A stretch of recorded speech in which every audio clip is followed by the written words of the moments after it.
বিসমিল্লাহির রহমানির রহিম। প্রিয় শিক্ষার্থীবৃন্দ, আসসালামু আলাইকুম ওয়া রাহমাতুল্লাহ। আবার হাজির হলাম আরো একটি টিউটোরিয়াল নিয়ে।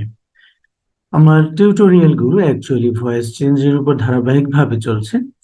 ভয়েস চেঞ্জ চ্যাপ্টারটি অ্যাসার্টিভ থেকে ইম্পারেটিভ সেন্টেন্স পর্যন্ত অলরেডি শেষ হয়ে গেছে। 15টি টিউটোরিয়ালে শেষ করেছি, তবে প্রত্যেকটি গ্রামাটিক্যাল আইটেম বা গ্রামাটিক্যাল টপিকসেরই কিছু কিছু এক্সেপশন বা ব্যতিক্রম থাকে। এরকমই একটি ব্যতিক্রম নিয়ে ইম্পারেটিভ সেন্টেন্সের ভয়েস চেঞ্জের ক্ষেত্রে একটি এক্সেপশন নিয়ে আমি আজকে টিউটোরিয়ালটি আপলোড করতে যাচ্ছি। আশা করি সাথেই থাকবে, টিউটোরিয়ালটি প্রথম থেকে শেষ পর্যন্ত দেখবে। Voice change part 16, imperative sentence, that is some exceptions and peculiarities. আজকে একটি এক্সেপশন নিয়ে আলোচনা করেছি। Look at the exception here.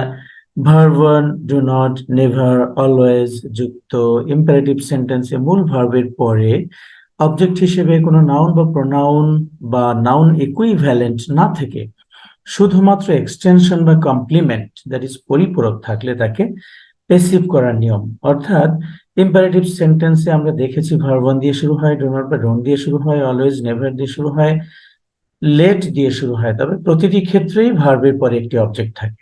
যখন ভার্বের পরে কোনো অবজেক্ট থাকবে না, অর্থাৎ কোনো নাউন প্রনাউন বা নাউন ইকুইভ্যালেন্ট থাকবে না, তখন সেটাকে কিভাবে পেসিভ করব? সেটাকে তো লেট দিয়ে পেসিভ ভয়েস শুরু করা যাবে না, তাহলে কিভাবে সেটাকে পেসিভ করতে হবে চলো দেখা যাক। প্রদত্ত সেন্টেন্সের মিনিং অনুসারে পেসিভ ভয়েসের শুরুতে ইউ আর টোল্ড টু অথবা not to, you are requested to or not to, you are forbidden to, you are advised to or not to, you are suggested to or not to ইত্যাদি বসবে। অর্থাৎ এটাকে passive করার জন্য late দিয়ে আমরা শুরু করতে পারবো না, যেহেতু ভার্বের পরে কোনো অবজেক্ট নেই। অবজেক্ট থাকলে লেটের অবজেক্ট হয়ে সেই অবজেক্টটি চলে আসে, যেহেতু কোনো অবজেক্ট থাকবে না তাহলে লেট দিয়ে আমরা এটাকে পেসিভ করতে পারবো না। মিনিং অনুসারে ইউজ করব টোল্ড টু বা নট টু, অর্থাৎ সেন্টেন্সটি অ্যাফার্মেটিভে থাকলে টোল্ড টু, নেগেটিভে থাকলে নট টু। অ্যাফার্মেটিভে থাকলে রিকোয়েস্ট বোঝালে ইউজ করতে পারি রিকোয়েস্টেড টু, নেগেটিভে থাকলে requested not to. Forbidden to, forbidden to not to হয় না, ফরবিডেন টুই হয় শুধুমাত্র। ফরবিডেন মানে নিষেধ করা, এজন্য এখানে নেগেটিভ অংশটি ইউজ করা যায় না। উপদেশ বোঝাতে পারি advice to or not to, একইভাবে এবার সাজেস্টেড টু বা নট টু ইত্যাদি বসবে। দেন প্রদত্ত সেন্টেন্সের ভার্ব 1 প্লাস বাকি অংশ বসবে। প্রদত্ত সেন্টেন্সের ভার্ব 1, অর্থাৎ যেহেতু এই জাতীয় ইম্পারেটিভ সেন্টেন্সে মূল ভার্বের পরে অবজেক্ট থাকবে না, শুধু এক্সটেনশন থাকবে, সে কারণে সেটাকে লেট দিয়ে ভার্বের অবজেক্টটাকে লেটের অবজেক্ট বানানো যাচ্ছে না, যেহেতু অবজেক্টই নাই। সেজন্য উপরে যে ফ্রেজগুলো আসছে, you are requested to, told, you are told to not to, requested to not to ইত্যাদি ইত্যাদি এগুলো বসবে। তারপর প্রদত্ত সেন্টেন্সের ভার্ব 1 মূল ভার্বের প্রেজেন্ট ফর্ম যেখানে শুরু সেখান থেকে বাকি অংশ পর্যন্ত বসবে। Look at some examples now. Do not speed towards the sky. Dear student, এখানে তোমরা হয়তো বুঝতে পারছো স্পিড ভার্ব থুথু ফেলা, টুয়ার্ডস দ্য স্কাই আকাশের দিকে। স্পিড ভার্ব এর কোনো অবজেক্ট নেই, টুয়ার্ডস দ্য স্কাই এখানে আদার্স বা এক্সটেনশন বা কমপ্লিমেন্টও বলতে পারি, অর্থাৎ সেন্টেন্সটা সম্পূর্ণ করার জন্য এটি আসছে, ব্যবহৃত হয়েছে। তাহলে যেহেতু কোনো অবজেক্ট নেই, এটাকে আমরা লেট দিয়ে পেসিভ ভয়েস করতে পারবো না। যেহেতু বলা হয়েছে ডু নট স্পিড, আমরা এখানে ফরবিডেন ইউজ করতে পারি, টোল্ড ইউজ করতে পারি, অ্যাডভাইসড ইউজ করতে পারি। Let's see the answer here. You are forbidden to speed towards the sky. আকাশের দিকে থুথু ফেলতে তোমাকে নিষেধ করা হয়। আচ্ছা, ইউ আর ফরবিডেন টু, এখানে যেহেতু সেন্টেন্সটি ডু নট নেগেটিভে রয়েছে, তারপর আমরা নট ইউজ করতে পারছি না, যেহেতু ফরবিডেন ইউজ করা হয়েছে। Number 2, enter into the hall through this passage. Enter into, into প্রিপোজিশনের পর দ্য হল নাউনটি রয়েছে, সেজন্য এটিকে লেটের অবজেক্ট হিসেবে আমরা নিব না। এটা actually an instruction, enter into the hall through this passage. So we can write down the answer as you are told or instructed to enter into the hall through this passage.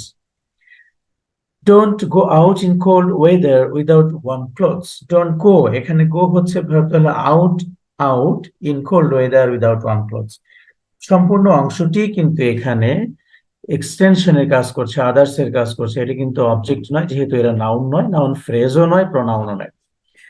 সুতরাং এটাকেও আমরা don't যেহেতু রয়েছে, forbidden two দিয়ে করতে পারি, অ্যাডভাইজড use করতে পারি।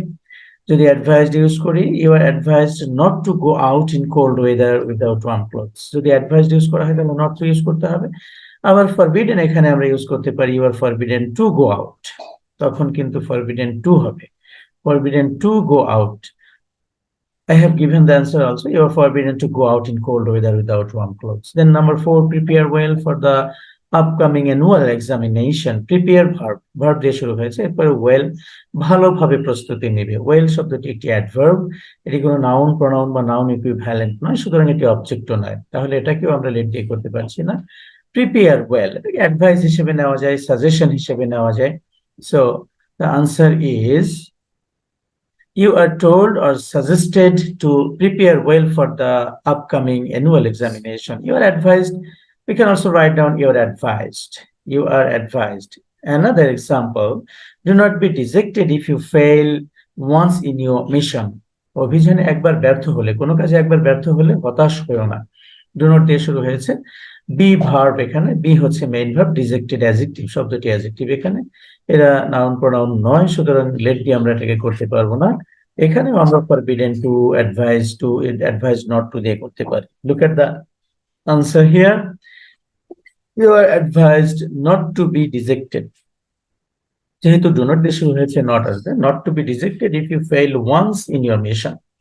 অভিযান একবার ব্যর্থ হলে হতাশ হয় না, হতাশ হবার কিছু নেই। এটি একটি এক্সেপশন ইম্পারেটিভ সেন্টেন্সের, যেটাকে আমরা লেট দিয়ে বেসিক করতে পারি না।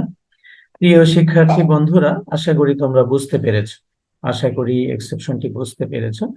তাহলে আগে দেখে নিবে ইম্পারেটিভ সেন্টেন্সে ভার্বের পরে অবজেক্ট আছে কিনা, না থাকলে এই প্রসেস ফলো করে বেসিক করবে। আজকে টিউটোরিয়ালটি অত্যন্ত ছোট্ট একটি টিউটোরিয়াল, তোমাদের ধৈর্য যদি করাবো না, ওই জন্য ছোট্ট একটি টিউটোরিয়াল আপলোড করতে যাচ্ছি। Please subscribe my channel. যদি বেনিফিটেড হয়ে থাকো, মনে করো যে না সেন্টেন্স একটা জিনিস অন্তত শিখতে পারলাম, তাহলে আমার চ্যানেলটিকে সাবস্ক্রাইব করে পাশেই থাকবে, বেল আইকনে প্রেস করবে, যাতে পরবর্তী টিউটোরিয়াল গুলোর নোটিফিকেশন তোমরা পেয়ে যাও সবার আগে। পরবর্তী টিউটোরিয়াল গুলো দেখার আমন্ত্রণ রইল। Thanks for watching, thanks for being with me. আসসালামু আলাইকুম ওয়া রাহমাতুল্লাহি ওয়া বারাকাতুহু।